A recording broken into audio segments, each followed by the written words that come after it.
Baumgartner. Well, both Don Gordon and Joe are friends of mine.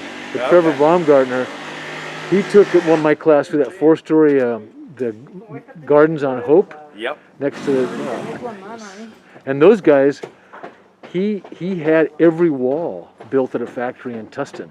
Every single wall was framed and came up on trucks and got craned in, and he had guys doing the sheet. All they do is they came up from somewhere down south. All they do is sheet. They don't do anything else. Well, man. we had the sheeters were here yesterday, and it took them a half day. It was, I think, 45 minutes to sheet the roof, and then the shear walls took the rest of the half day. How many guys? 4 guys.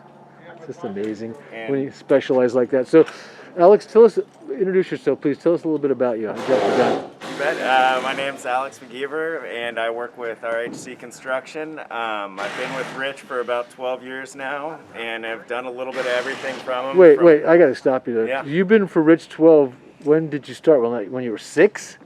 No, I started fresh out of college. So my dad was a builder growing up, general contractor. So I've been around it since I was a little kid, banging 16 pennies into end grain, on the job site while I'm waiting for Dad to finish up work. All right. Good. Sorry to interrupt you. No, not at all.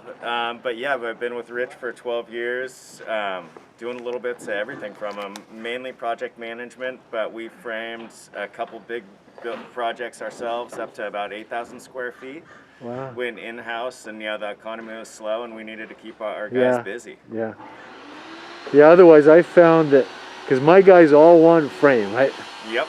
So come on, let us do this. Like I could never make money with my guys framing. I could never make money. The only way I ever made money is I hired framers. And Rich will tell you the exact same thing. He's like, I never make money. I hate, I love framing because, Rich and myself are really particular, and we treat it almost as like finished carpet. Yeah, exactly. And we're in there lasering in the studs, No, making sure everything's dead breaking level. the backs of studs and making walls super flat. Yeah. Yep. No, I know it only too well. So I'm sorry. I'm going to interrupt you more than once. So. Not at all.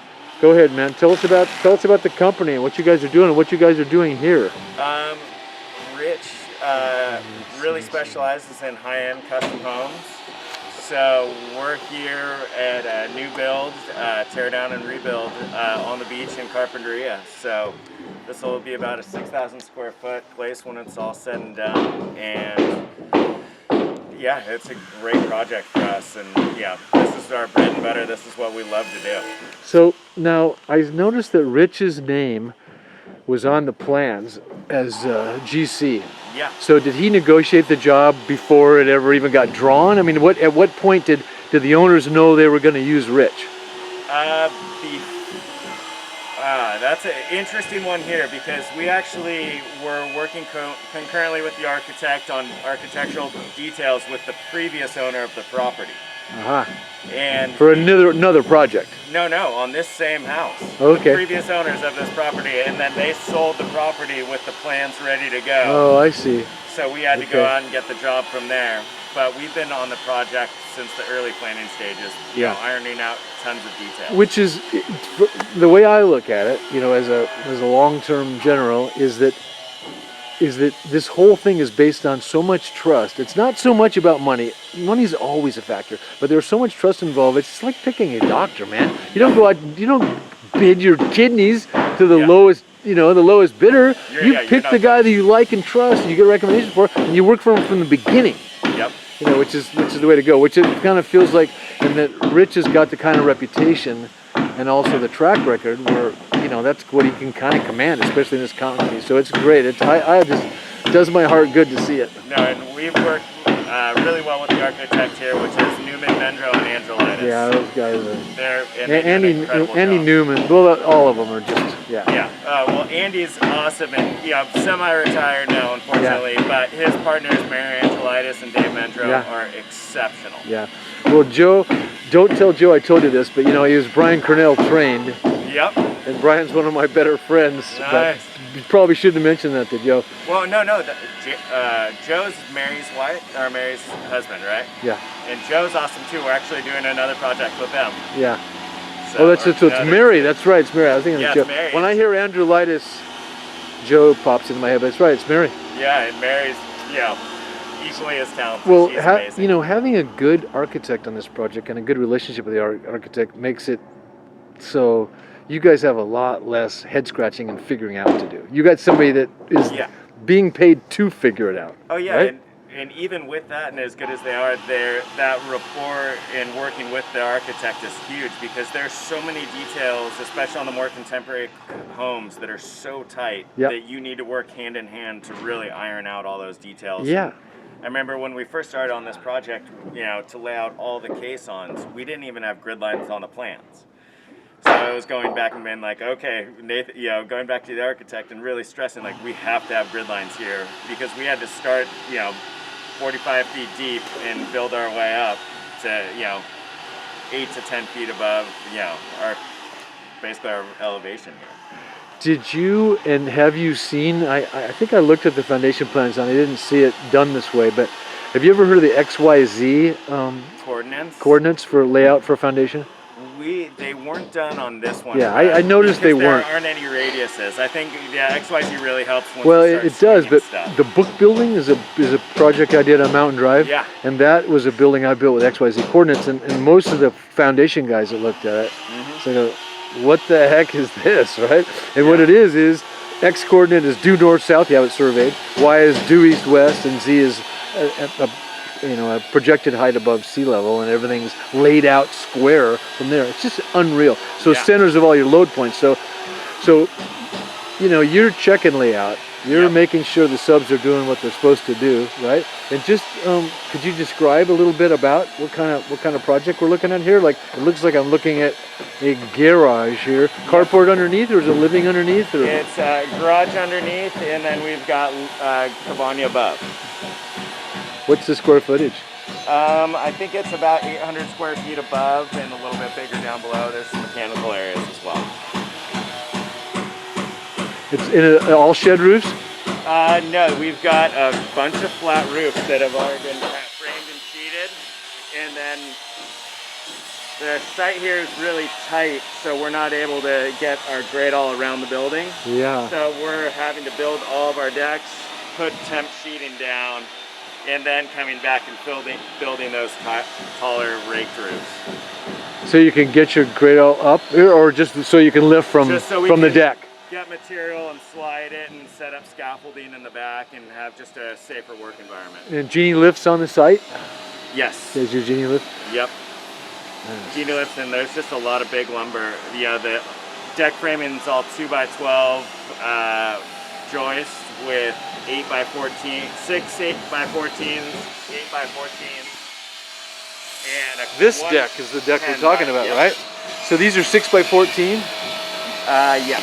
Main supports, and all stainless. All stainless hardware. Even the pads. Yeah. It's solid. What, 5/8 stainless, half-inch stainless, 3/4 stainless. Holy God. And then we'll get Matt back, our concrete stuff back out here to dry pack it all. Yeah, and this all gets dry packed, which is just a mortar without water, pretty much, but enough water to make it so you can shove it in there. And then I noticed this. Actually, was it you or was it Matt? Somebody was telling me about this, what you're using for waterproofing. Waterproofing is made by Delta, and it's just a great product. It's just unreal. Fully adhered, and this is one of the details that we worked out. One of the big problem areas we always come to is the ledgers always rot out when they're pressed up against the building. And so we use the waffled Trek decking to space it off. Stand it off. And allow it to breathe, and then we got a 6-inch SDS screw caulked in. Pretty good. And we do on decks like this, wrap bitchathane around the top of the joist before it goes down, and then because you know, it rots out underneath. The two spots that always rot out are going to be your ledger, and then your joist from the screw penetrations coming straight down. Yep. And we use the Gracie Vicor. It's actually specifically made, and it's all black, so you can look down and see white, and it's made for deck tape. It's awesome. 2x12 blocking, and this is 1 foot on center. And is it 4/4 net Ipe, or is it 5/4? So it's 5/4 Ipe, which is 4/4 net, so it's 1 inch thick. Exactly. And then I was pretty impressed with the marine ply and stainless steel cup washers and screws. So this is going to skin the whole underside. Yep. And then we actually, the whole 2-foot truss system gets full filled with isonine Foam. Yeah, yeah. I figured that much. And these are all, you know, factory-built trusses for the floor throughout, pretty much, right? The living areas. Yeah. And then the decks, tie it all in between the Ipe decks. God, yeah. damn, just unbelievable, man. And all hardware stainless. And are these guys stainless as well? Stainless and stainless steel Tico nails. Because somebody I was going to Jim Cunningham talking about, you know, some of the new requirements, all galvanized, you know, galvanized everywhere. I said, well, yeah, you could use stainless too, right? He goes, yeah, but you don't usually envision stainless. But here, with not just, you know, ocean electrolysis. Exactly, and that's the scary part, is you get that galvanized touching copper and you're screwed. Oh, dissimilar metals is unbelievable. I mean, the kind of stuff that can happen with dissimilar metals. Jesus. What is it, 440 here? What's the... yeah, 400 amp. Yeah, 400 amp. I meant that. And then all of our plumbing will come up and we'll strap it to a column on each location. And then do those get boxed or they just stay open? They'll stay open.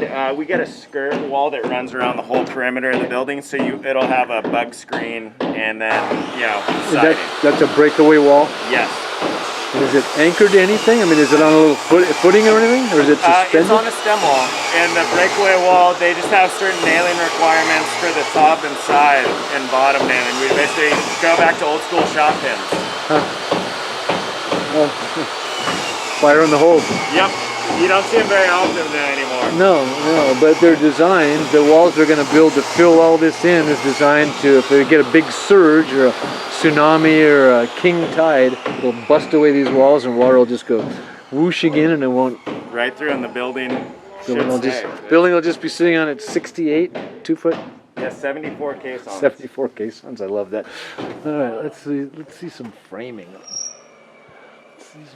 Let's see some roof framing here. Yeah, and we head up to Cabonia. They just sheeted and pulled all the braces, so that's probably our best spot. And obviously a temporary construction stair. And I'm supposed to break out some acorns for you guys for a lab and show you how to do total rise, total run, unit rise, and we'll lay out some stringers just like this. What do you say? Okay, sounds good. They're not bad for temp stairs. Not bad, man. And 1.1 inch flooring plywood, yeah. No, it was the first thing I bought a building in 1988. Yeah.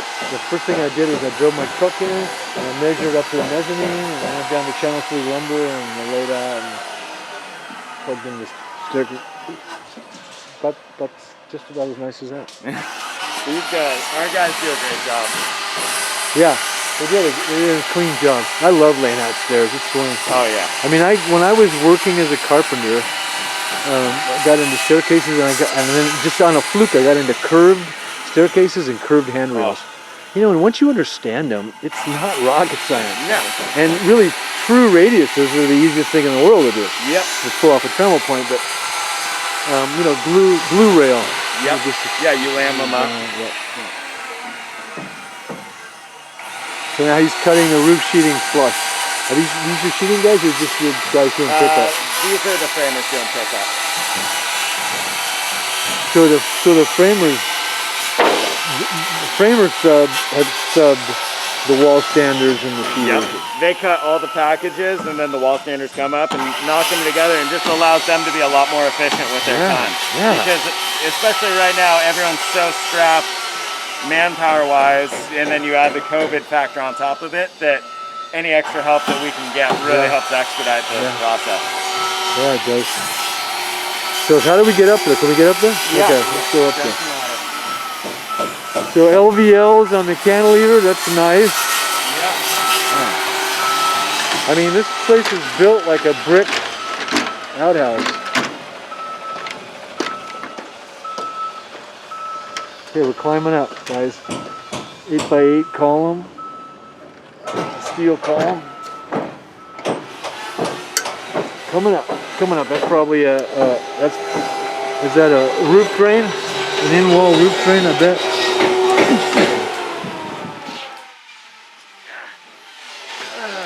Yeah, here we go.